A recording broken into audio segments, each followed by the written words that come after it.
Satya, untuk Pertalite sendiri sebetulnya kan dalam aturan memang tidak ada kriteria pengguna ya. Artinya untuk kedepannya Pak, sebelum artinya ini benar-benar dilaksanakan atau mungkin kedepannya setelah dilaksanakan perlu ada pengaturan khusus terkait dengan subsidi untuk Pertalite atau siapa saja pihak yang memang benar-benar berhak untuk menggunakan BBM Pertalite ini.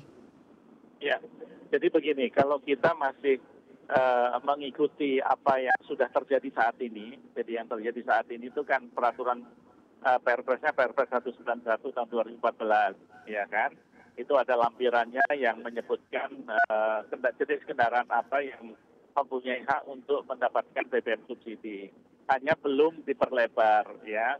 Maka kalau kita masih menggunakan peraturan presiden tersebut, maka perlu ada revisi Perpres agar penerima ataupun pengguna daripada BBM subsidi ini lebih spesifik dan bisa dijalankan. Nah, namun demikian, seperti yang saya sampaikan tadi bahwa esensi daripada kebijakan energi nasional itu adalah bagaimana BBM itu menjadi tepat sasaran. Jadi tidak harus pada komoditas, tetapi adalah kepada pengguna, kepada orang yang memang layak untuk disubsidi karena daya belinya yang tidak mencukupi. Itu esensi subsidinya. Saya yakin pemerintahan baru, itu juga takut sih. Baik, Pak Abra, menanggapi apa yang disampaikan oleh Pak Satya yang juga tadi sebelumnya saya tanyakan begitu. Untuk Pertalite sendiri kan memang belum ada pengaturannya begitu. Artinya siapa-siapa saja pihak yang memang benar-benar berhak begitu ya untuk menerima BBM nanti ini untuk kedepannya. Nah, Anda sendiri melihatnya bagaimana? Apakah memang perlu dibuat pengaturan begitu ya untuk kriterianya siapa saja yang memang benar-benar berhak untuk menjadi pengguna dari BBM tersebut? Ya, menurut saya pemerintah semestinya konsisten dengan hasil-hasil rekomendasi dari beberapa kementerian lembaga termasuk TNP2K ya mengenai sasaran penerima BBM bersubsidi ini.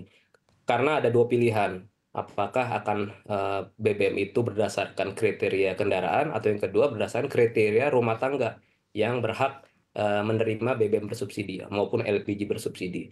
Jadi kalau menurut hemat saya, dengan kriteria berbasis kendaraan itu masih ada risiko terjadinya ketidaktepatan sasaran. Karena kita sama sekali tidak tahu bahwa meskipun kendaraan itu cc-nya rendah, tapi penggunanya apakah dia masyarakat mampu atau tidak mampu gitu. Yang kedua, ini juga akan menimbulkan ya potensi masyarakat untuk menggunakan kendaraan yang masih diperbolehkan. Jadi nanti akan muncul kecenderungan fenomena pembelian mobil-mobil second atau mobil baru dengan CC yang diperbolehkan untuk membeli Pertalite. Nah, ini juga tidak sama sekali tidak menutup celah tadi untuk terjadinya penyimpangan atau kebocoran dari BBM bersubsidi. Karena kan tadi saya katakan disparitas harganya cukup jauh antara BBM subsidi dan non BBM subsidi. Secara ekonomi pasti masyarakat secara rasional ya akan berusaha mencari celah untuk bisa membeli BBM bersubsidi. Salah satunya dengan mengganti kendaraannya dengan kendaraan CC yang lebih rendah gitu.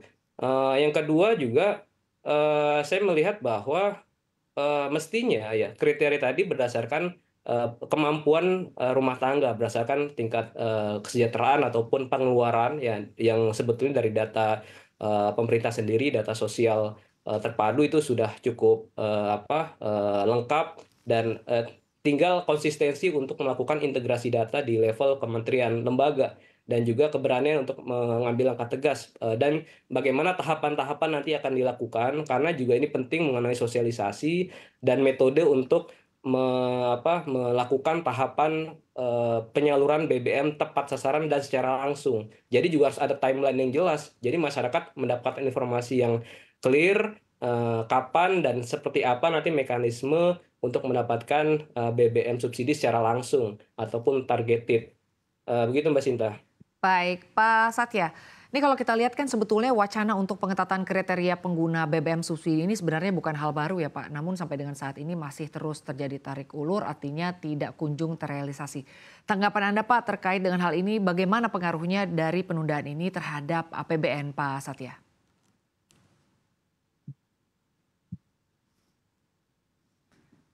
Atau Pak Abra? Pak Abra silakan. Ya, tentu ketika kebijakan ini diundur atau ditunda, ini akan menimbulkan implikasi yang serius terhadap kondisi fiskal kita di tahun mendatang. Ya, karena sampai per Agustus kemarin saja kita dengar dari Kementerian Keuangan sudah menyatakan kita sudah mencatatkan defisit 153,7 triliun atau 0,68% terhadap PDB.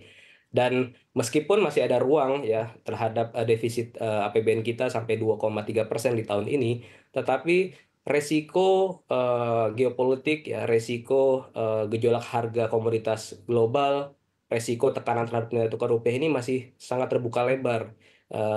Dan fiskal kita tidak memiliki ruang yang lebih luasa dibandingkan tahun 2020 sampai 2022 ketika defisit diperbolehkan lebih dari 3% terhadap PDB. Jadi kebutuhan terhadap belanja pemerintah, apalagi ini pemerintahan tahun pertama, pasti kan akan punya concern terhadap janji-janji politik, program-program prioritas yang akan dilakukan.